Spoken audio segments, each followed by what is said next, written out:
మేఘనాథుడై వచ్చుచున్న మేఘారూఢుడా, రెండంచుల ఖడ్గమును నోట ధరించిన వాడా, మృత్యువునకు మృత్యులోకముకు అధికారి అయిన వాడా, యుగ యుగములో సజీవుడైన వాడా, ఏడు దీప స్తంభముల మధ్య సంచరించువాడా, మృతుడై మరలా బ్రతికిన వాడా, అగ్ని జ్వాలల వంటి కన్నులు కలిగిన వాడా, అపరంజని పోలిన పాదములు కలిగిన వాడా, దావీదు తనయా హోసన్నా, యూదుల రాజా యేసన్నా, యేసన్నా, యేసన్నా.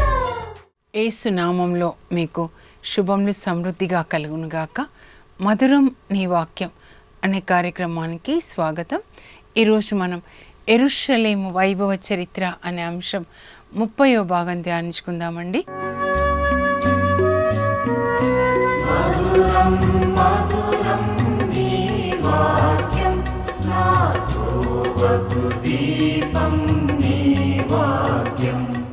క్యాలిఫాల్ 450 సంవత్సరాలు యెరూషలేంని పరిపాలించి వాళ్ళు అక్కడ మరి సొలొమోన్ దేవాలయాన్ని నిర్మించిన ఆ టెంపుల్ మౌంట్లో మాస్క్లను కట్టిస్తారు. Dome of Rock, Al Aqsa mosque మీరు పిక్చర్లో చూడొచ్చు. ఆ తర్వాత ఇంకా ఆ యెరూషలేంలో ఉన్నటువంటి యూదుల సమాజ మందిరాలను అన్నిటినీ కూడా వాళ్ళు ధ్వంసం చేస్తారు. చర్చెస్ని కూడా ధ్వంసం చేస్తారనమాట. ఎప్పుడైతే ఈ చర్చెస్ని ధ్వంసం చేశారో, పునీత హెలీనా కట్టిన చర్చెస్ అంతా కూడా ధ్వంసం చేసి ఆ ప్రాంతాలని కూడా ఎక్కడెక్కడ చర్చెస్ ఉన్నాయి, యేసుప్రభు పుట్టిన చోట బెత్లెహేంలో అండి నేటివిటీ చర్చ్ ఉంటుంది అనమాట.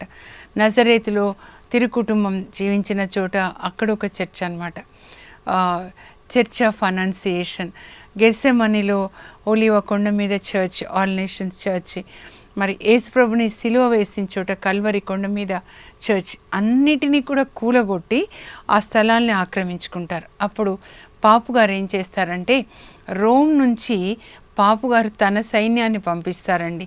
ఈ పాపుగారి సైన్యాన్ని క్రూసేడర్స్ అంటారనమాట. ఇంకా మరి ట్రాన్స్లేషన్ ఏం చేయాలి అని క్రైస్తవ పోరాటకులు అనే డిక్షనరీలో చూశానండి. క్రూసేడర్స్. మీరు పిక్చర్ చూడండి ఇక్కడ ఏదో ఈ పిక్చర్ అనమాట.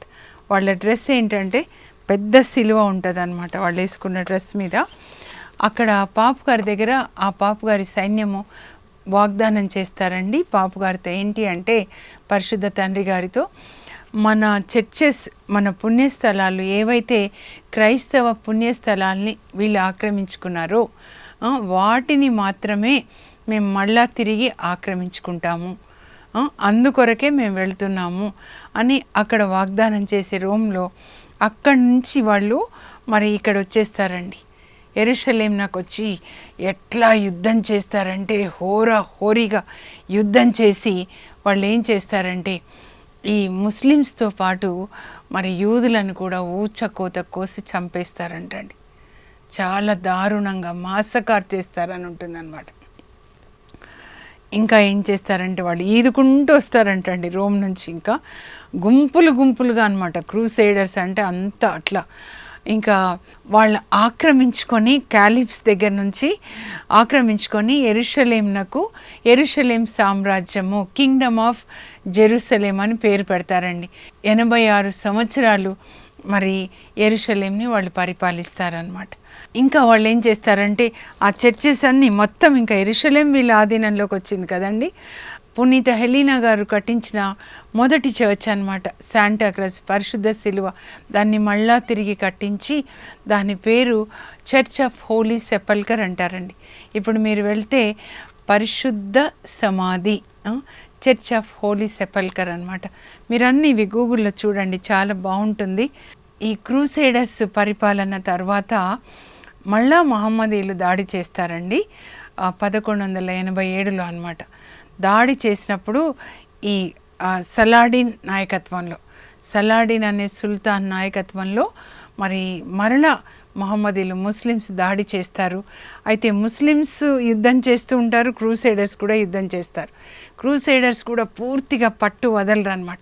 ఇలా ఇద్దరికి యుద్ధాలు జరుగుతుంటే ఇంకా వాళ్ళు అనుకుంటారు, అలా కాదు మనం కూర్చొని ఒక ఒప్పందానికి వద్దామని ఒప్పందం చేసుకుంటారండి. ఆ ఒప్పందం ప్రకారము ఈ టెంపుల్ మౌంట్ అంటే దేవాలయ ప్రాంగణం అంటారనమాట.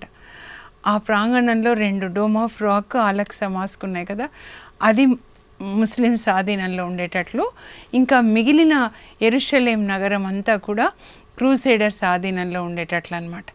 అలా 1250 వరకు అవుతుందండి. 1250 తర్వాత ఐగుప్తు నుంచి మమేలుక్స్ అనే ఒక తురక బానిసలు వస్తారండి. వీళ్ళు ఎవరు అనంటే ఐగుప్తు పాలకులు తెచ్చుకుంటారు వాళ్ళకి సైనికులుగా ఉండడానికి, బానిస సంతతి వాళ్ళు అనమాట ఈ మమేలుక్స్. ఆ తురక బానిసలు వాళ్ళు సైనికులుగా ఉంటూ మెల్లమెల్లగా ఐగుప్తులో అనమాట వాళ్ళు బలంగా అయిపోయినప్పుడు ఐగుప్తు పాలకుల మీద దాడి చేసి ఐగుప్తుని వాళ్ళ స్వాధీనంలోకి తీసుకుంటారు. సైనిక దాడి అంటారేమో. ఆ తర్వాత ఏం చేస్తారంటే ప్రక్కనే ఉంటుంది కదా యెరూషలేంని కూడా వాళ్ళు జయిస్తారండి ఈ మమేలుక్స్ అన్నమాట. అయితే వాళ్ళ పాలనలో యెరూషలేం ఒక చిన్న పట్టణంలాగా 10,000 మంది జనాభాతో ఉంటుంది. ఎలాంటి అభివృద్ధి కూడా ఉండదన్నమాట. కానీ ఈ మమేలుక్స్ పరిపాలించే ఈ సమయంలోనే యెరూషలేంని మహమ్మదీయులు 3వ పరిశుద్ధ స్థలంగా వాళ్ళు పరిగణిస్తారండి వీళ్ళ సమయంలో అన్నమాట. మొదటిది మక్కా, తర్వాత మదీనా, ఆ తర్వాత యెరూషలేం అన్నమాట. ఇంకా అంతేకాకుండా ఈ మమేలుక్స్ సమయంలో మహమ్మదీల ముస్లిమ్స్ సేవా సంస్థలు, వాళ్ళ కాలేజెస్, యూనివర్సిటీస్ వస్తాయండి. ఇప్పుడు కూడా మనం వెళ్ళి చూస్తే అక్కడ కనబడతాయన్నమాట. సెయింట్ యాన్స్ హౌస్ అంటే మరియ తల్లి పుట్టిల్లు అనమాట యెరూషలేంలో. అది కూడా ముస్లిం పిల్లలకి స్కూల్ అని చెప్పారనమాట. అంటే వాళ్ళ ఖురాన్ ఏదో నేర్పిస్తూ ఉంటారనమాట. నాకు చాలా ఆశ్చర్యమైంది, ఏంటబ్బా ఇవన్నీ ఇట్లా అంటే వాళ్ళు ఆ యూనివర్సిటీస్ కూడా ఉంటాయన్నమాట వాళ్ళకి. సో వీళ్ళు మమేలుక్స్ ఇవన్నీ కూడా స్థాపిస్తారు వాళ్ళ టైంలో అన్నమాట. ఆ తర్వాత ఇంకా టర్కిష్ నుంచి వచ్చిన ముస్లిమ్స్ అండి. టర్కిష్ అంటే తురకలు అనమాట వీళ్ళు. ఓటోమన్ అనే కుటుంబానికి చెందిన టర్కిష్ దేశానికి చెందినటువంటి తురకలు వచ్చి ఈ మమేలుక్స్ని ఓడించి వాళ్ళు అధికారంలోకి వస్తారనమాట. యెరూషలేంని ఆక్రమించుకుంటారు. వాళ్ళు ముస్లిమ్సే, వీళ్ళు ముస్లిమ్సే, కానీ వాళ్ళేమో బానిసలు, ఐగుప్తు సైనికులుగా ఉండడానికి వచ్చిన బానిసలు అనమాట. బానిస సంతతి వాళ్ళు మమేలుక్స్. వీళ్ళేమో టర్కిష్ తురకలు అనమాట. ఈ తురకలు ఓటోమన్ కుటుంబానికి చెందిన వాళ్ళు 400 సంవత్సరాలు పరిపాలిస్తారండి. ఈ ఓటోమన్ కుటుంబానికి చెందిన సులైమాన్ ద గ్రేట్ అనే ఆయన మమేలుక్స్ నుంచి యెరూషలేంని జయించి 401 సంవత్సరం ఈయన 1917 వరకు పరిపాలిస్తాడు. ఇప్పుడు యెరూషలేం గోడలు ఉన్నాయి కదా, అవి ఈ సులైమాన్ ద గ్రేట్ కట్టించినవన్నమాట.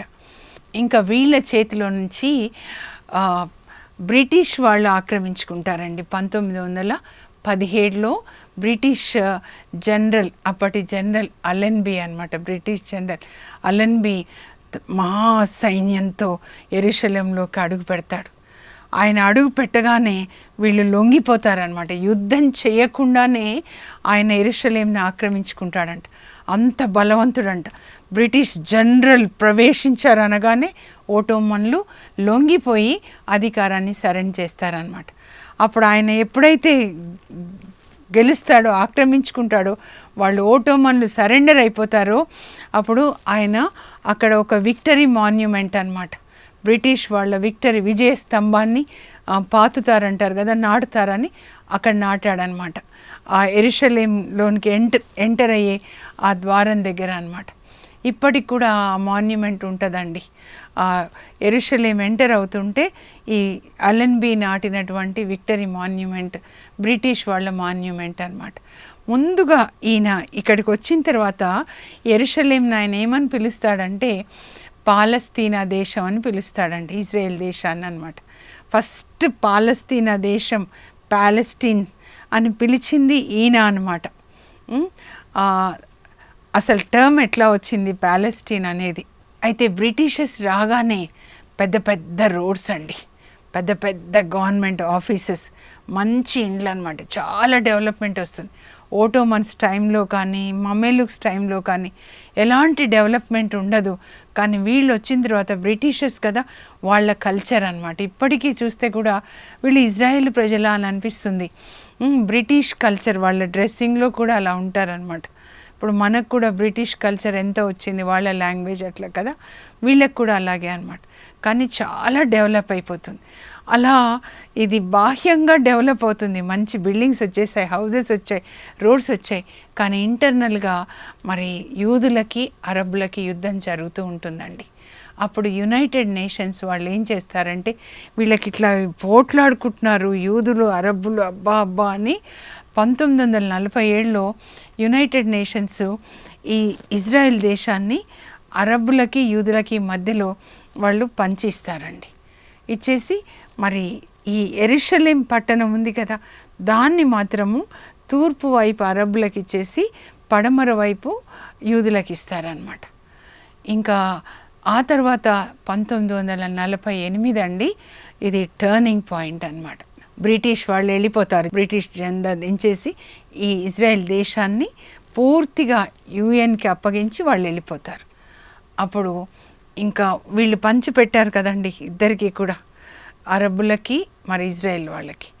అయితే ఇజ్రాయెల్ వాళ్ళు యూదులు 1948లో యుద్ధం చేస్తారండి. యుద్ధంలో ఎప్పుడు వీళ్ళే గెలుస్తారు కదా, అప్పుడు వీళ్ళే గెలుస్తారనమాట. యూదులు ఇజ్రాయెల్ దేశాన్ని గెలుచుకుంటారు, వాళ్ళకి ఫ్రీడమ్ వచ్చేస్తుంది అనమాట 1948లో.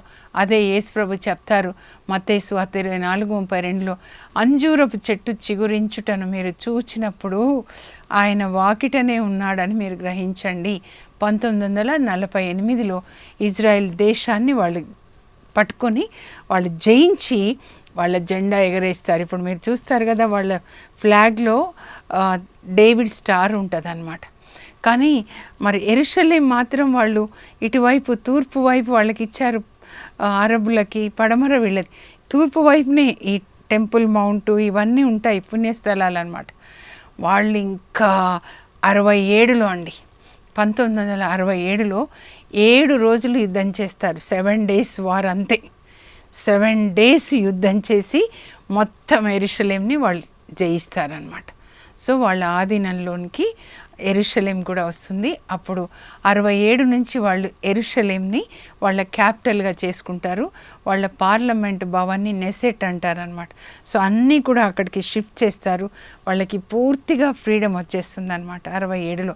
అక్కడి నుంచి ఇప్పటికి చూస్తే మరి 2017కి ఒక జూబ్లీ ఇయర్ అనమాట, 50 yearsకి ఒక జూబ్లీ ఇయర్.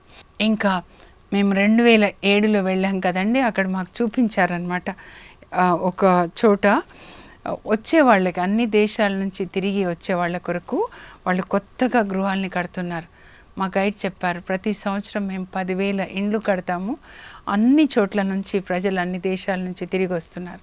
రెండవ రాకడికి ఇంకొక ముఖ్యమైన సూచన ఏంటంటే, యూదులు అన్ని దేశాల్లో ఉన్న వాళ్ళు తిరిగి వాళ్ళ దేశానికి వస్తారనమాట. అదే ఉంటుందండి యెషయా గ్రంథం 43లో 5-6 వచనాల్లో, నా ప్రజల్ని నేను పిలుస్తాను, వాళ్ళని మళ్ళీ ఇక్కడికి తీసుకొని వస్తాను. ఇర్మియా 29:14లో కూడా ఉంటుందన్నమాట. అన్ని దేశాల నుంచి. అంత ఎందుకు, రష్యాకి యుక్రెయిన్కి యుద్ధం జరిగినప్పుడు యుక్రెయిన్లో ఉన్న యూదులు 75,000 మందిని వాళ్ళ దేశానికి పిలుచుకున్నారండి. మణిపూర్లో హింసిస్తున్నప్పుడు వాళ్ళు ఇజ్రాయెల్ ప్రజలు వచ్చేసి వాళ్ళని యూదులని వాళ్ళని తీసుకొని వెళ్ళారు. మరి గుంటూరులో చేబ్రోలో కూడా ఉన్నారు కదా, వాళ్ళని కూడా అక్కడికి తీసుకొని వెళ్తారు. DNA టెస్ట్ చేసిన తర్వాత వాళ్ళు యూదులా కాదా అని చెప్పనమాట. ఇది అండి ఇజ్రాయెల్ దేశం యొక్క చరిత్ర 1967 వరకు అన్నమాట. ఆ తర్వాత ఇంకిప్పుడు ఏం జరుగుతుందో మనం చూస్తూ ఉన్నాము. రెండవ రాకడ సూచనలో ఒకటి ఏంటంటే, అంజూరపు చెట్టు చిగురించడం చూస్తున్నారు. క్రీస్తు శకం 70లో చెదరగొట్టబడి ప్రపంచ మ్యాప్లో లేని ఇజ్రాయెల్ దేశం 1948లో తిరిగి ఇజ్రాయెల్ దేశంగా ఏర్పడిందండి. తర్వాత మరి యెరూషలేం మాత్రం సగం సగం ఉంది. దాన్ని కూడా 67లో 7 రోజుల యుద్ధం చేసి వాళ్ళు గెలుచుకుంటారనమాట. ఇజ్రాయెల్ దేశానికి సంబంధించి రెండవ రాకడకి సూచనలండి, క్రీస్తు రెండవ రాకడ సూచనలు. ఒకటి, ఇజ్రాయెల్ దేశం ఫామ్ అవుతుందని చెప్పాను. ఆ తర్వాత ఈ అరబ్బులకి యూదులకి మధ్యలో పీస్ అగ్రిమెంట్ జరుగుతుందండి. ఆ తర్వాత ఏంటంటే శ్రమల కాలం అన్నమాట, మహాశ్రమల కాలం, ట్రిబ్యులేషన్ పీరియడ్ అనమాట. మత్తయి 24:21 చెప్తారు, మీరు చదవండి. ప్రపంచంలో ఇంతకు ముందు ఎన్నడూ రానట్టివి, ఇంకా రాబో కాలంలో కూడా రానట్టి శ్రమలు జరుగుతాయి అని చెప్తారనమాట. ఇంకా ఆ తర్వాత 3వ దేవాలయ నిర్మాణం అండి. ఇవి కొన్ని మరి రెండవ రాకడికి ముందు సూచనలు అనమాట. సో ఈరోజు నేను చెప్పింది నేను మీకు చదువుతాను, స్క్రీన్ మీద చూడండి, మీరు రాసుకొనండి, లేకపోతే మీకు అర్థం కాదు. ఆ సీక్వెన్స్ అన్నమాట. క్రీస్తు శకములో యెరూషలేం పట్టణము ఒకటొక్కటిగా చెప్తున్నాను, మీరు అది రాసుకొని దాన్ని చదువుకొని ఉండండి. ఇంకా ఇప్పుడు ఏం జరుగుతుంది యెరూషలేంకి అనే దాని మీద మనం మనసు పెట్టుకుందాం. Let us focus on that. యెరూషలేం వైభవ చరిత్ర క్రీస్తు శకం 1099 నుండి. క్రూసేడర్స్ రూల్, క్రైస్తవ పోరాటకులు 88 సంవత్సరాలు పాలిస్తారు. రోమ్ నుండి పాపుగారిచే పంపబడిన సైనికులు క్రైస్తవ దేవాలయములను మహమ్మదీల చేతిలోండి విడిపిస్తామని ప్రతిజ్ఞ చేసి రోమ్ నుండి బయలుదేరుతారు. యెరూషలేంని జయిస్తారు. మహమ్మదీలను, యూదులను ఊచకోత కోసి చంపివేస్తారు. వారు యెరూషలేం సామ్రాజ్యము అని పిలుస్తారు. హెలీనా మహారాణి నిర్మించిన పరిశుద్ధ శిలువ చర్చ్ని తిరిగి నిర్మించి దానికి పరిశుద్ధ సమాధి అని పేరు పెడతారు. తొలి మహమ్మదీల పాలన. సలాడిన్ నాయకత్వంలో మహమ్మదీలు రెండవ మారు యెరూషలేంను ఆక్రమించుకుంటారు. క్రూసేడర్స్ కూడా పట్టు విడవక హోరాహోరీగా పోరాడతారు. చివరికి ముస్లిమ్స్దే పై చేయి అవుతుంది. వెంటనే వారు చర్చిలన్నింటినీ మసీదులుగా మార్చేస్తారు. తర్వాత ఇద్దరి మధ్యలో ఒప్పందం జరుగుతుంది, agreement between crusaders and Muslims. దేవాలయ ప్రాంగణం అంతా మహమ్మదీల ఆధీనంలో ఉండునట్లుగా, మిగిలిన యెరూషలేం పట్టణము క్రూసేడర్స్ ఆధీనంలో ఉండునట్లుగా ఒప్పందం జరుగుతుంది. తురకల పాలన. మమేలూకులు అనే తురకలు 266 సంవత్సరాలు యెరూషలేంను పాలిస్తారు. మమేలూకులు తురక బానిసలు. ఐగుప్తు దాని చుట్టూను గల దేశంలను జయించి క్రీస్తు శకం 1250 నుంచి 1516 వరకు పాలిస్తారు. అందు భాగంగానే యెరూషలేంను కూడా వారి ఆధీనంలోకి తీసుకుంటారు. వారి కాలంలోనే మక్కా, మదీనా తర్వాత యెరూషలేము మహమ్మదీలకు 3వ పరిశుద్ధ స్థలంగా ఎంచబడుతుంది. ఓటోమన్ల పాలన. టర్కిష్ తురకలు 401 సంవత్సరం పరిపాలిస్తారు. ఓటోమన్ కుటుంబానికి చెందిన తురకలు 1517లో సులైమాన్ ది గ్రేట్ అను ఓటోమన్ సుల్తాను యెరూషలేంను ఆక్రమించుకుంటాడు. నేటి యెరూషలేం గోడలు క్రీస్తు శకం 1538లో అతడు కట్టించినవే. బ్రిటిష్ పాలన. 1917 నుంచి 1948 వరకు బ్రిటిష్ పాలన 31 సంవత్సరాలు. 1917లో అనగా మొదటి ప్రపంచ యుద్ధం జరుగుతున్న సమయంలో నాటి బ్రిటిష్ జనరల్ అలెన్బీ యెరూషలేం ప్రవేశించి యుద్ధం చేయకయే దాన్ని ఆక్రమించుకుంటాడు. ఇజ్రాయెల్ దేశాన్ని మొదటిసారిగా పాలస్తీనా దేశం అని పిలిచినది ఈయనే. 1947లో పాలస్తీనా విభజన. 1947 నవంబర్ 29న యునైటెడ్ నేషన్స్ వారు యూదులకు, అరబ్బులకు మధ్య పాలస్తీనా దేశంను విభజించి యెరూషలేం పట్టణంను మాత్రం అంతర్జాతీయ పట్టణంగా ప్రకటిస్తారు. 1948లో బ్రిటిష్ ప్రభుత్వము అధికారంను యుఎన్కు అప్పగించుట. 1948 మే 14న బ్రిటిష్ ప్రభుత్వం తమ అధికారంను యుఎన్కు అప్పగించి యెరూషలేంను శాశ్వతముగా వదిలి వెళ్ళిపోతారు. 1948లో స్వాతంత్ర ఇజ్రాయెల్ దేశం, ఇండిపెండెంట్ ఇజ్రాయెల్.